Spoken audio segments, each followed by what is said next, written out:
और my dear student, आज मैं इस वीडियो प्रेजेंटेशन के माध्यम से आपको मैं फोर्जिंग और स्मिथी साहब का एक क्विक इंट्रो कराऊंगा। इस वीडियो में आप जो है ये जान पाओगे कि फोर्जिंग और स्मिथी सॉफ्ट होती क्या है और इसमें कौन से प्रोसेस या टूल इस्तेमाल होते हैं और इससे कौन से प्रोडक्ट बनते हैं। तो हम लोग स्टार्ट करते हैं प्रेजेंटेशन में दो फिगर्स आपको यहाँ पे दिख रही हैं। तो पहले फिगर से हम लोग देखते हैं। पहले फिगर में जो आप चीज़ यहाँ पे ऑब्ज़र्व कर सकते हो, लेट मी हाँ, इस फिगर में जो चीज़ ऑब्ज़र्व कर सकते हो, यहाँ पे एक ये ऑब्जेक्ट है जिसको एक बेस पे रखा गया है और फिर हैमरिंग की जा रही है। ये हीटेड मेटल पीस है। ये एक स्मॉल स्केल पे फोर्जिंग हो रही है, उसको दिखा रहा है। इसको हम स्मिथी भी कहते हैं, यानी जब आपका वर्क वॉल्यूम छोटा होता है तो हम उसे जनरली स्मिथी सॉफ्ट से रिप्रेजेंट करते हैं। और दूसरे फिगर में आप देख रहे हो कि एक इंडस्ट्रियल फोर्जिंग हो रही है, जहाँ पे ये हैमर है। ये जो आप देख रहे हो ये हैमर है। ये हैमर जो है एक हीटेड मेटल पीस है जो कि बेस पे रखा हुआ है, उसके ऊपर ये प्रेस करने वाला है और इसे एक प्रॉपर शेप देने वाला है जो भी रिक्वायर्ड शेप है। तो यहाँ पे दोनों फिगर्स को आपको ध्यान से देखना चाहिए। एक जो है छोटे स्केल पे है और दूसरा जो है हमारा किस पे है, बड़े स्केल पे, यानी इंडस्ट्रियल स्केल पे फोर्जिंग को दर्शाता है। ओके, अब हम इसके बेसिक्स को समझते हैं। हिस्ट्री इसकी ऐसी है कि ये नया नहीं है। करीब 4000 BC पहले ये जो है शुरू हो चुका था और अभी भी जारी है और अब बहुत एडवांस हो चुका है। आयरन जो है वो हमारा पहला मटेरियल था जो कि फोर्ज किया गया था। Mass production of forge parts begin in 1930, और जब इनका मास प्रोडक्शन शुरू हुआ, यानी इसको जब इंडस्ट्रियल लेवल पे जो शुरुआत हुई इसकी, वो हुई थी 1930 में हेनरी फोर्ड के थ्रू।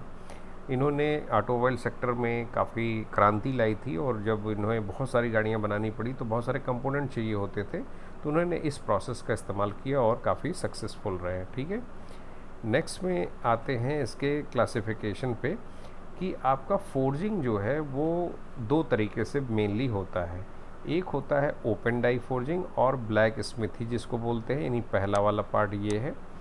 दूसरा पार्ट है क्लोज्ड डाई फोर्जिंग, जिसमें हम एक क्लोज्ड स्पेस के अंदर मेटल को प्रेस करते हैं एक डाई के अंदर और उसके थ्रू शेप को प्राप्त करते हैं।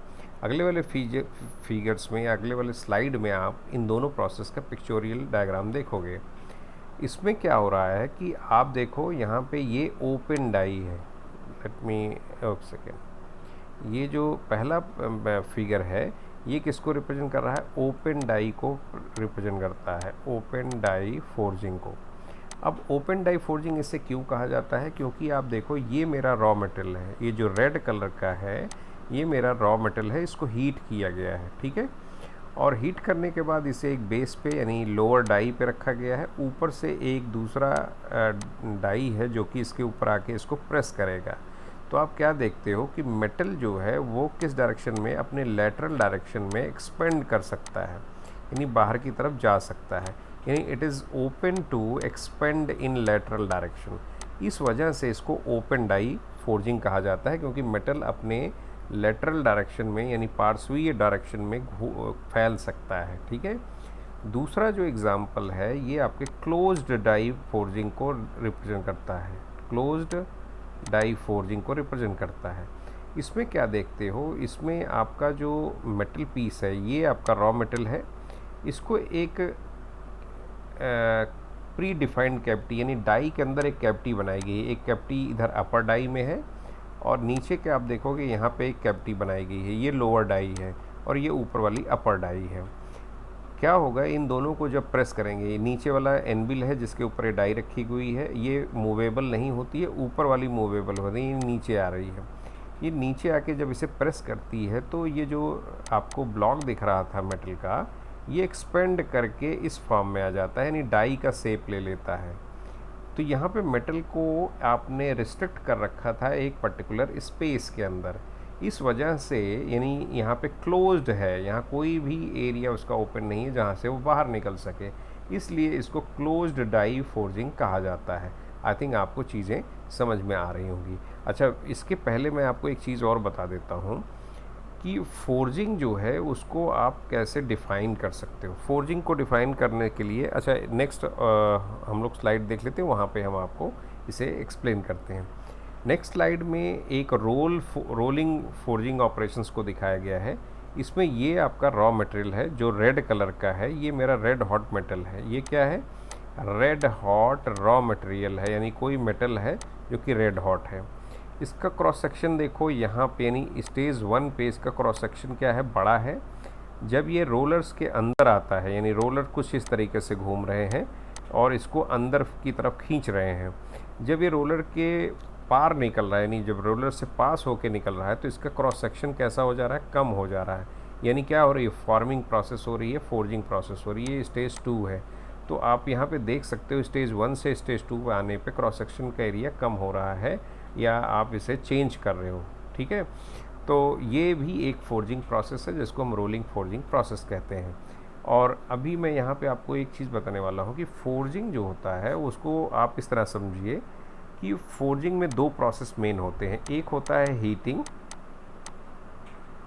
और दूसरा होता है हैमरिंग और स्ट्राइटिंग, हैमरिंग और स्ट्राइकिंग। जब ये 2 प्रोसेस आप करते हो किस पे? किसी रॉ मेटल पे, यानी तो आपको क्या मिलता है? फाइनल प्रोडक्ट मिलता है। फाइनल प्रोडक्ट मिलता है या डिज़ायर्ड शेप एंड साइज़ आपको मिल जाती है। ठीक है, तो ये आपके फोर्जिंग प्रोसेस में मैंडेटरी स्टेप्स हैं। यानी आप कर क्या रहे हो? आप एक रॉ मटेरियल ले रहे हो, ऐसे रॉ मटेरियल है, मान लीजिए रॉ मेटल है, इसको आपने क्या करा? हीट करा और फिर हैमरिंग करा या उसे शेप मिलाए, और उसके थ्रू उसके बाद आपने क्या करा? फाइनल प्रोडक्ट आपने प्राप्त किया। यानी पूरा प्रोसेस आपको मेन स्टेप्स में आपको नज़र आएगा। फोर्जिंग में हमेशा हीट करके उसे थोड़ा सॉफ्ट किया जाता है और फिर हैमरिंग की जाती है। हालांकि कोल्ड फोर्जिंग भी होती है जिसमें आपको हीट करने की ज़रूरत नहीं है, प्रेशर ही इतना ज़्यादा होता है कि वो उसे चेंज कर देता है। बट मेनली जो आपको ऑब्ज़र्व होगा उसमें हीटिंग एक प्रमुख स्टेप होता है। ठीक है, नेक्स्ट जो फिगर है ये आपको फर्नेस के बारे में दिखा रहा कि हीटिंग कैसे होती। मैंने बताया था ना, हीटिंग एक इम्पॉर्टेंट स्टेप है। तो हीटिंग करने के लिए फर्नेस दिखाई गई। इंडस्ट्रियल फर्नेस है जो गैस से ऑपरेटेड है। तो जो हिस्सा मुझे चेंज करना है उसे हम हीट कर सकते हैं और हीट करने के बाद फिर हम उसे चेंज करते हैं। नेक्स्ट जो है वो एक इंडस्ट्रियल लेवल का फर्नेस दिखाया गया है। ये जो फर्नेस है ये काफ़ी बड़ा फर्नेस होता है। जब इंडस्ट्री में चीज़ें होती हैं, बड़े ऑब्जेक्ट्स बनाने होते हैं, तो इस तरह के बड़े फर्नेस का इस्तेमाल होता है। इस फिगर को दिखाने का मकसद इतना है कि किस स्केल पे काम होता है वो आप इमेजिन कर पाओ। ठीक है, नेक्स्ट पे आ जाते हैं हम। ये कॉलेज में या ब्लैक स्मिथी शॉप पे इस तरह के आपको हर्ट्स मिलेंगे, यानी भट्टियाँ मिलेंगी। ये तो आप अपने कॉलेज में भी देख सकते हो। कॉलेज लेवल के जो कॉलेज के वर्कशॉप होता है उसमें आपको मिलेगा। ये भी आपको कॉलेज वर्कशॉप में या स्मिथी के शॉप में, स्मिथी शॉप में आपको मिलेगा। ठीक है, तो आपको यहाँ पे 2 चीज़ें दिख रही हैं। ये सिर्फ़ और सिर्फ हीटिंग डिवाइसेस हैं, मेटल कंपोनेंट को आपको या मेटल पीस को हीट करने के लिए इस्तेमाल होती हैं। जो हमारा नेक्स्ट स्लाइड है इसमें आप देख सकते हो कि कौन सा मेटल हम फोर्जिंग के लिए इस्तेमाल करते हैं, या कौन से ऐसे मेटल हैं जिस पे फोर्जिंग की जा सकती है। सारे मेटल्स पे नहीं किया जा सकती, किन पे नहीं की जा सकती वो मैं आपको बता दूं। जैसे कास्ट आयरन है, ये आपने पढ़ा होगा। कास्ट आयरन जो होता है ये ब्रिटल होता है नेचर में। क्या होता है? ब्रिटल होता है नेचर में। तो अगर आप इस पर फोर्स इस्तेमाल करोगे तो ये बिखर जाएगा, यानी ये पार्टिकल्स के फॉर्म में टूट जाएगा, इसमें कोई भी एक्सपेंसन नहीं होगा। इस वजह से कास्ट आयरन पे हम फोर्जिंग नहीं करते हैं। हम किन पे करते हैं? जिनमें डक्टाइल बिहेवियर होता है उन पे हम फोर्जिंग जनरली करते हैं। जैसे स्टील एलॉयज़ हो गए, एल्युमिनियम एलॉयज़ हो गए, आयरन हो गया, निकिल हो गया, टाइटेनियम हो गया, कॉपर हो गया। स्टील एलॉयज़ में प्रमुखतः एमएस यानी माइल्ड स्टील की रॉड्स पे, माइल्ड स्टील के प्लेट्स पे हम खूब फोर्जिंग प्रोसेस करते हैं। ठीक है, नेक्स्ट जो है वो आपको ये बताया जाएगा कि टूल कौन से आप स्मिथी शॉप में यूज़ करते हो। टूल में सबसे पहले हमें सपोर्टिंग डिवाइस चाहिए, क्योंकि जब भी आप स्ट्राइकिंग करते हो तो मुझे नीचे सपोर्ट चाहिए। बढ़िया सपोर्ट, स्ट्रॉन्ग और फर्म सपोर्ट चाहिए, तो उसके लिए कुछ डिवाइसेस बनाई गई हैं। उसमें से एक है ये एनबिल। इसको हम एनबिल बोलते हैं। ये एनबिल जो है ये आपको अपने वर्कशॉप में दिख जाएगा। ये होता है जनरली, इसमें आपके इसके पार्ट्स की बात करो तो ऊपर वाला जो फ्लैट हिस्सा है इसको हम फेस बोलते हैं। फिर उसके बाद स्टेप्स आ जाते हैं। स्टेप्स के बाद एक हॉर्न दिखता है, एक सींग जैसी चीज़ दिख रही है। ये सारा एक एक मेटल पीस है और यहाँ पे एक होल होता है, इसे पिचल होल कहते हैं। और इधर वाला जो रेक्टेंगुलर होल है इसे हम हार्डी होल कहते हैं। इनमें कोई कटर को या किसी आई थिंक चीजल को अगर आप फिक्स करना चाहते हो तो यहाँ पे लाके उन्हें फिक्स कर सकते हो। इसका इस्तेमाल होता है छोटे मोटे काम करने के लिए, हैमरिंग करने के लिए, स्टेप्स कुछ कई पर्टिकुलर कॉर्नर को बेंड करने के लिए, रिंग को प्रॉपर सर्कुलरिटी देने के लिए हम इस्तेमाल करते हैं। जैसे रिंग होगी उसको हम यहाँ हॉर्न पे पहना देंगे और फिर हैमरिंग करके उसके डायमीटर को बढ़ाते या घटाते हैं। ठीक है, तो ये हमारा जो है एक सपोर्टिंग डिवाइस के तौर पर यूज़ होता है। इसको हम एनबिल बोलते हैं। ठीक है, नेक्स्ट जो है स्वेज ब्लॉक है। स्वेज ब्लॉक भी आपको काफ़ी पॉपुलर है और ये एक बड़ा मेटल सा ब्लॉक होता है जिसमें डिफरेंट शेप्स बने होते हैं। ये शेप्स क्या करते हैं कि अगर आपको जैसे एग्जांपल के तौर पर देखिए कि आपको डिफरेंट जैसे मान लो कोई आपके पास मेटल पीस है उसको बेंड करना है, तो आप क्या करते हो, इनके जो स्लॉट्स बने हुए इनके अंदर उन्हें आप क्या कर सकते हो, ग्रिप कर सकते हो और ग्रिप करने के बाद उन्हें बेंड करना है, बेंड कर सकते हो। जैसे एक एग्जांपल के तौर पर देखिए कि रॉड को बेंड किया गया, क्या किया गया है, इसको फिक्स कर दिया गया है, इंसर्ट कराया गया है किसी होल में स्वेज ब्लॉक के, एंड देन फिर हैमरिंग करके इसको बेंड कर लिया गया, यानी एक होल्डिंग के तौर पर भी इस्तेमाल करते हो।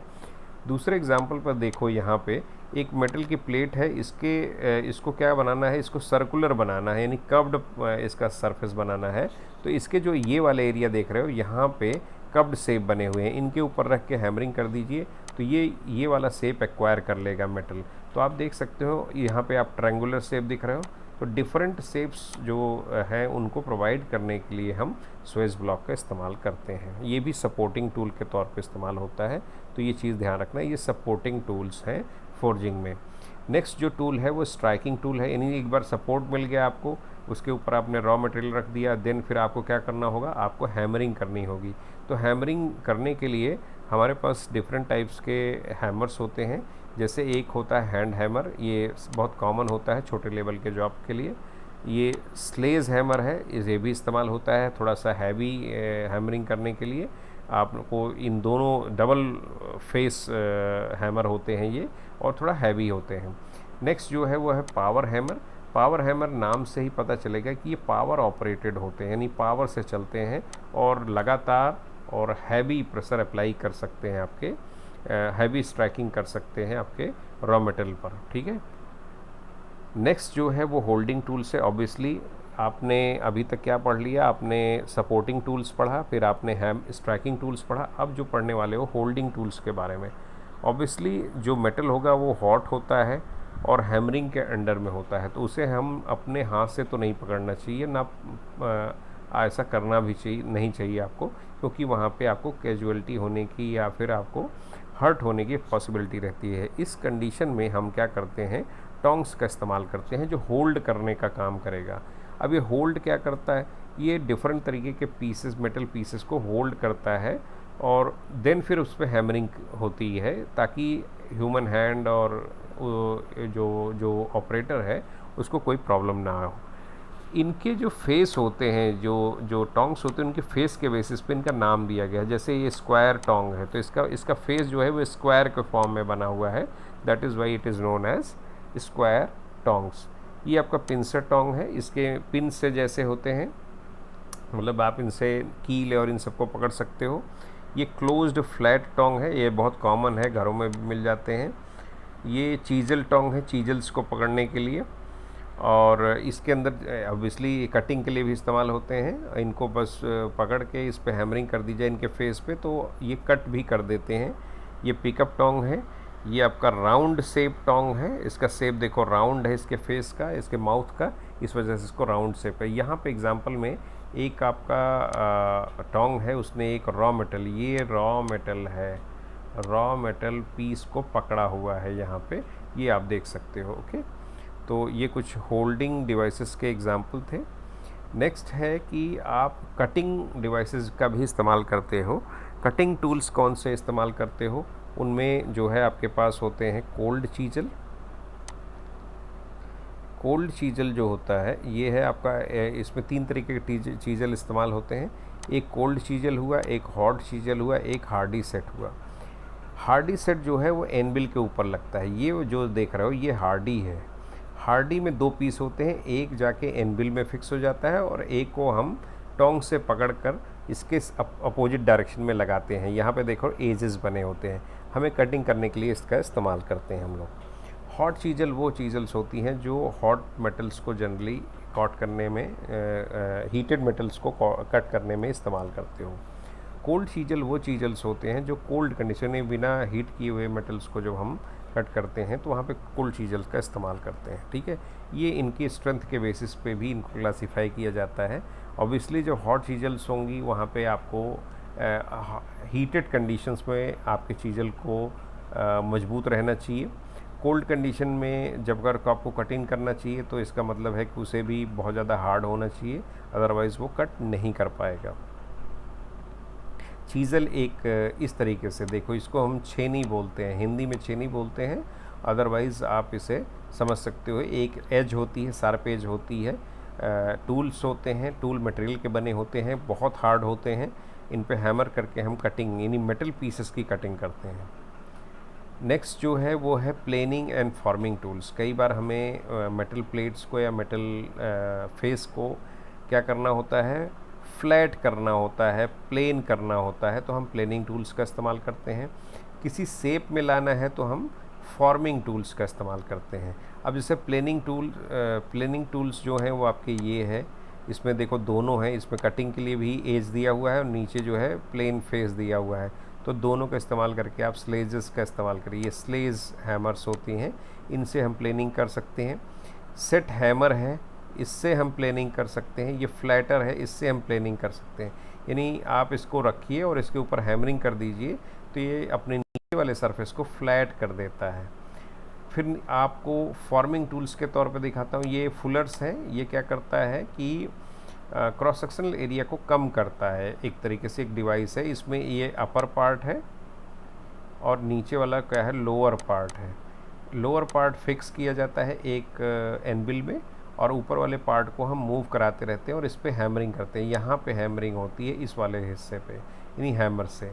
नेक्स्ट है स्वेजेस। स्वेजेस में मैंने बताया इसका शेप, इनका कोई फॉर्म करने वाले टूल्स होते हैं, इस शेप में लाना होगा तो लाने की ज़रूरत है, क्रॉस सेक्शन को कम करना है तो हम स्वेजेस का इस्तेमाल करते हैं। ये प्लेनिंग और फॉर्मिंग टूल्स हैं। फॉर्मिंग इसलिए कि जिस तरह का टूल का शेप होगा वही शेप जो है रॉ मटेरियल एक्वायर कर लेगा। नेक्स्ट है एक बहुत इंपॉर्टेंट क्वेश्चन, अक्सर पूछा जाता है कि फोर्ज्ड मेटल्स जो हैं वो स्ट्रॉन्गर क्यों होते हैं। तो इसका रीज़न आप समझ लीजिए। पहला रीज़न ये है कि फोर्सेस, ये जो फोर्जिंग प्रोसेस है वो क्या करता है, it forces molecules to become better aligned and bonded.